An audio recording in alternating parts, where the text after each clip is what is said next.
صحیح. اور اس میں فادر جیمز چنن اور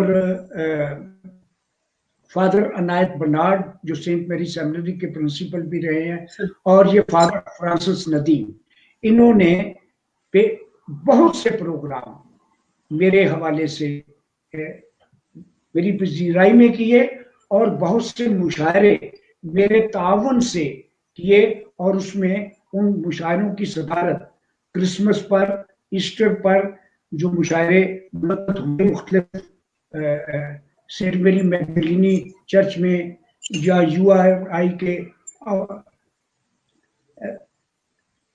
پیس سینٹر میں یا مختلف جگہوں پر، وہاں ظفر اقبال، قتیل شفائی، منیر نیازی، احمد الدین قاسمی، یہ ظہیر کاشمیری، ان لوگ بڑے بڑے شاعر و ادیب وہاں تشریف لائے اور انہوں نے وہاں صدارتیں کی، اور یہ اعزاز مجھے حاصل ہے کہ میرے ان سے جو رسم و راہ تھی اس کو میں نے اس کے حوالے سے میں نے ان سے درخواست کی، اور وہ مسیحی مسلم شعراء کے مشاعروں میں تشریف لاتے رہے، اور یہ جوائنٹ مشاعرے ہوتے تھے جس میں مسیحی اور مسلم ادیب اور شاعر اور لوگ شامل ہوتے تھے. تو اس طرح، لیکن اب یہ روایت بھی ختم ہوتی جا رہی ہے، ختم ہو رہی ہے. اب صرف مسیحوں کے اپنے ہی وہ مشاعرے کرتے ہیں. مجھے کہا گیا کہ آپ کرسچن رائٹرز گلڈ کے ممبر بن جائیں. یہ ابتدا میں اس کی بنیاد رکھی تھی ہمارے دوست تھے پروفیسر گلزار وفا چودھری، بہت اچھے شاعر تھے، نثر بھی لکھتے تھے، ایف سی کالج میں پروفیسر بھی تھے، اور یہ ہمارے دوست جو میرے ہمسائے بھی رہے ہیں، عطا اللہ قاسمی، اس کے کلاس فیلو بھی تھے. تو انہوں نے مجھے کہا کہ میں کرسچن رائٹرز اینڈ آرٹسٹ ایسوسی ایشن بنا رہا ہوں، آپ اس کے صدر بن جائیں. میں نے اس سے کہا جی میں پاکستان رائٹرز گلڈ کا ممبر ہوں، تو میں تو یہ اس کو محدود ایک کہ کرسچن، بہرحال انہوں نے کہا چلیے آپ نہ بنے لیکن آپ اس کے سرپرست بن گئے. تو میں اس کا سرپرست بن گیا. ان کی وفات کے بعد یہ تنظیم صرف کرسچن رائٹرز گلڈ کی شکل اختیار کرتی. تو مجھے کہا گیا، تو میں نے کہا جی میں پاکستان رائٹرز گلڈ کا ممبر ہوں، تو میں کرسچن رائٹرز گلڈ کا ممبر نہیں بن سکتا، کیونکہ یہ تو ایک کریمنل جماعت بن جائے گی. شاعر ادیب صحافی، شاعر ادیب جو ہوتا ہے وہ یونیورسل ہوتا ہے. اب میر تقی میر، غالب، سودا، جتنے بڑے بڑے شاعر ہیں وہ مسلمان شاعر نہیں تھے، قطعاً مسلمان شاعر. شیکسپیئر، کیٹس کے بارے میں کہا جاتا ہے کہ وہ 30 سال کی عمر میں چلے گئے، لیکن he is a poet of love and beauty, اور وہ قیامت تک رہے گا. لیکن ان کی بیک گراؤنڈ بے شک مسیحی ہے، لیکن انہیں مسیحی شاعر اور ادیب نہیں کہا جاتا. اور مجھے بھی جو حیثیت حاصل ہے ادبی حلقوں میں، وہاں مسیحی شاعر اور ادیب کے حوالے سے نہیں ہے، صرف شاعر اور ادیب کے حوالے سے ہے. کمل فیروز ایک بہت عمدہ شاعر، یا جو بھی جس طرح بھی بلاتی ہے. لیکن یہ کرسچن رائٹرز گلڈ جو ہے اس نے اس کو کمیونل جماعت بنا دیا کل کو. اور پھر یہ میں تو اس بات کا بھی قائل نہیں ہوں کہ مسیحی ادب کا بھی میں نہیں مانتا، اس طرح کہ کوئی اسلامی ادب نہیں ہوتا. ادب تو ادب ہوتا ہے، فار ایوری بڈی ہوتا ہے. بالکل ایسے جیسے ڈاکٹر کرسچن ہو لیکن ہوتا وہ ڈاکٹر ہی ہے. ڈاکٹر ہی ہے. ایک وکیل ہو تو وہ ہوتا وکیل ہے. اسی طرح ایک ادیب ہو، شاعر ہو، تو اس کا بے شک کوئی مذہب ہو، ہندو ہو. اب غالب تھا تو کوئی نہیں کہتا مسلمان شاعر تھا. فراق گولپوری تھا بہت بڑا شاعر، کوئی نہیں کہتا تھا کہ وہ ہندو شاعر تھا. اس شاعر تو شاعر ہوتا ہے، اور وہ افاقی اور یونیورسل ہوتا ہے. اس کو کسی مذہبی قید و بند میں ہم نہیں رکھ سکتے اور یہ نہیں کہہ سکتے کہ یہ شخص جو ہے یہ ایک مسیحی ادیب ہے. یہ وہ اس کا مذہب ہو سکتا ہے، مسیحی ہو، بالکل ہندو، سکھ ہو. ہاں جی، ہاں جی، یہ ہے. ڈاکٹر صاحب کیا آپ سمجھتے ہیں کہ جو آپ کا مقام تھا یا جو آپ سرو کر سکتے تھے کمیونٹی کو، پاکستانی مسیحیوں نے آپ سے اس سے فائدہ نہیں اٹھایا؟ میں تو یہ آج بھی کہتا ہوں، آج بھی میں نے کہتا ہوں کہ مسیحوں نے واقعتاً نہیں.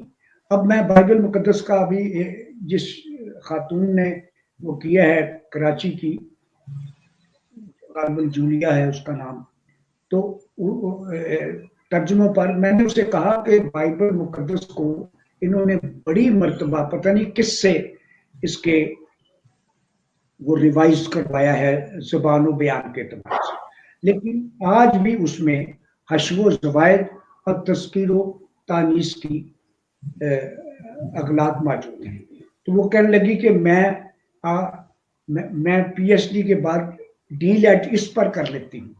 تو میں نے کہا وہ سارا تو کرنا تو مجھے پڑے گا. میں نے اسے پوچھا کہ تمہیں پتہ ہے حشو و زوائد کسے کہتے ہیں؟ ہاں جی، تو کہنے لگی نہیں. تو میں نے کہا پھر ڈی لیٹ کیسے کرو گی؟ حشو و زوائد ہوتے ہیں جناب کہ ایک لفظ کی ضرورت نہیں ہے اور وہ خامخواہ اب میرے آپ کے درمیان، لیکن لوگ لکھ دیتے ہیں میرے آپ کے درمیان میں. بالکل جی، اس طرح رویا لفظ ہے وہ مذکر ہے، ہمارے ہاں رویا دیکھی. تو اس ایسا ہی ہے. اور کے کی جگہ نہیں ہے کہ کے لکھا گیا ہے خامخواہ، اور کبھی بھی لکھ دیتے ہیں ترجمے میں ہے، حالانکہ کبھی میں بھی شامل ہے، بھی کی ضرورت نہیں ہے. کبھی ایسا نہیں ہوگا، یہ نہیں کہ کبھی بھی ایسا نہیں ہوگا. تو ہمارے اساتذہ بتایا کرتے تھے کہ کبھی میں تو بھی شامل ہے، لہذا بھی کی ضرورت نہیں ہے. پھر لفظوں کی تراش خراش تلفظات، حیرانگی لفظ استعمال ہوتا ہے بائبل میں بھی ہے، لفظ حیرانی ہے، صحیح لفظ حیرانی ہے. ہاں جی، حیرانگی نہیں ہے. تو اس طرح یہ اغلاط جو ہے زبان و ادب کے حوالے سے آج بھی ہماری مقدس کتاب جو ہے میں نے کہا کہ آگ لے لو اس بجھتی ہوئی چنگاری سے. واہ کیا بات ہے. آج بھی میں کہتا ہوں، لیکن میں عرض کر رہا ہوں کہ مسیحوں نے ان کے اپنے وہ پیمانے بنائے ہوئے ہیں، اور یہ ایسے لوگ، اب مسیحوں میں کوئی اشاعتی ادارہ ایسا نہیں ہے جو ادبی کتب شائع کرتا ہو. اور وہ جو تراجم چھپتے ہیں، وہاں جو تراجم چھپتے ہیں وہ اس قابل نہیں ہوتے کہ وہ آدمی ہاتھ میں لے کر کسی ادبی حلقے میں وہ لے کر جائے وہ کتاب، کیونکہ اس کا زبان و بیان اس قابل نہیں ہوتا کہ وہ مسیحوں کے ہاں بس وہ جو کسی نے ایم اے اردو کیا، اسکول ماسٹر لگ گیا ہے تو اس سے ترجمہ وہ کروا لیتے ہیں، اور ترجمہ بھی وہ ایسا ہی ہوتا ہے جیسا اسکول کے ماسٹر اپنے بچوں کو کراتے ہیں. ایسے ہی. اس لیے کیونکہ یہ تو اس میں وہ جو ادبیت ہوتی ہے وہ ہوتا ہے کہ اس کو لٹریری ٹچ دیا جاتا ہے ترجمے کو. ہاں جی، وہ ترجمہ نہیں جو ہم اسکولوں کالجوں میں ہمارے اساتذہ پڑھایا کرتے تھے انگریزی میں اردو میں. تو اس کی بنیادی وجہ یہی ہے کہ کوئی اور یہ جن لوگوں کے سپرد کرتے ہیں یہ کام، وہ اہل نہیں ہوتے. وہ اس بار انہیں نہ تو انگریزی پر ویسی دسترس ہوتی ہے اور نہ ہی اردو ترجمے ضروری ہے کہ آپ کو دونوں زبانوں پر دسترس ہو. قبول ہونا چاہیے. سب سے زیادہ جس زبان میں آپ ترجمہ کر رہے ہیں اس میں دسترس ہونا انگریزی سے بھی زیادہ ضروری ہے. انگریزی تو آپ سمجھ، اب لوگ ترجمہ کرتے ہیں لفظ بلفظ. میں نے ترجمے کے فن کے سلسلے میں کہا ہے کہ ترجمہ ایسا ہونا چاہیے کہ جب وہ سامنے آئے تو لوگوں کے ذہن میں یہ بات نہ آئے کہ یہ ترجمہ ہے، ترجمہ بلکہ وہ بالکل یہ ایسے ہی. سمجھے کہ یہ تبازات کتاب ہے. میں نے ایک کتاب ہیپی ہوم لائف مریم میگو بنیٹ کی کتاب کی تھی خاندانی مسرتوں کے نام سے. وہ ترجمے کے لیے روزنامہ روز میں گئی. میں 68 69 کی بات کر رہا ہوں. تو انہوں نے لکھا کہ اصل کتاب تو ہمارے سامنے نہیں ہے، لیکن یہ کتاب اس پر لکھا ہوا ہے ترجمہ مترجم کمل فیروز، لیکن ہمیں یہ کتاب تبازات نظر آتی ہے. تو ترجمے میں ضروری ہوتا ہے کہ آپ مصنف کا پیراگراف پڑھیں، ایک دفعہ پڑھیں، 2 دفعہ پڑھیں، اور اس کو انڈرسٹینڈ کر کے آپ اپنی زبان میں وہ بات لکھتے. یہ ہوگی ترجمہ. اور اگر آپ لفظوں کا ترجمہ کریں گے تو انگریزی میں جو اصطلاحات ہیں ان کا اردو میں ترجمہ کرنا، اسی طرح ترجمہ کر دینا، وہ پھر اس کی ادبی حیثیت ختم ہو جائے. اس کو آپ جب اردو میں لکھیں گے تو پھر اس کو اس زبان میں کہ پیکر میں ڈالیں گے. ٹھیک ہے جی، یہ ہے صحیح.